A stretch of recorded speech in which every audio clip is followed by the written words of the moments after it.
La serie Galaxy S22 consta de 3 dispositivos y Samsung pensó que sería apropiado llevar esta estrategia de nombres a su serie Galaxy Tab S8. Estas son las tabletas insignia de Samsung para el 2022. Empecemos con la Galaxy Tab S8 Ultra. Es el Galaxy Tab S más grande y potente hasta la fecha. Trae una enorme pantalla Super AMOLED de 14.6 pulgadas con una resolución de 2960 x 1848 píxeles y una frecuencia de actualización variable de 120 Hz. Sin embargo, hay más. Es la primera tableta Samsung con una muesca, que es una elección de diseño controvertida por parte de Samsung, considerando que esto fue muy criticado en el pasado con los dispositivos de Apple. Samsung logró reducir los biseles de la pantalla a solo 6.3 milímetros, suficiente para colocar dos cámaras de 12 megapíxeles dentro de la muesca, un sensor ancho normal y un módulo ultra ancho con un campo de visión de 120 grados. Las cámaras frontales admiten grabación de video de hasta 4K. La parte trasera alberga una cámara principal de 13 megapíxeles junto con una ultra ancha de 6 megapíxeles. La Tab S8 trae una pantalla TFT LTPS de 11 pulgadas con una resolución de 2560 x 1600 píxeles y una frecuencia de actualización de 120 Hz. La Tab S8 Plus cuenta con una pantalla Super AMOLED de 12.4 pulgadas con una resolución de 2800 x 1752 píxeles y también se actualiza hasta 120 Hz. En estos modelos no existen muescas ni corte. El modelo más inferior tiene un escáner de huellas dactilares de montaje lateral, mientras que el modelo Plus lo conserva en pantalla.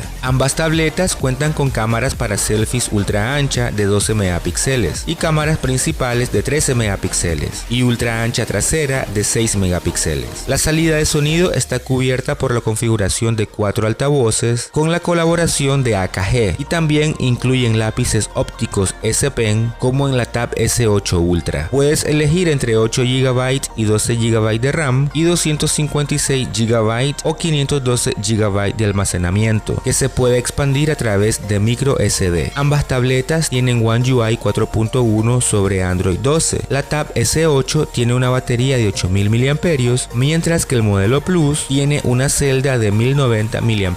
Ambas cargan con hasta 45 watts, pero el adaptador adecuado se compra por separado.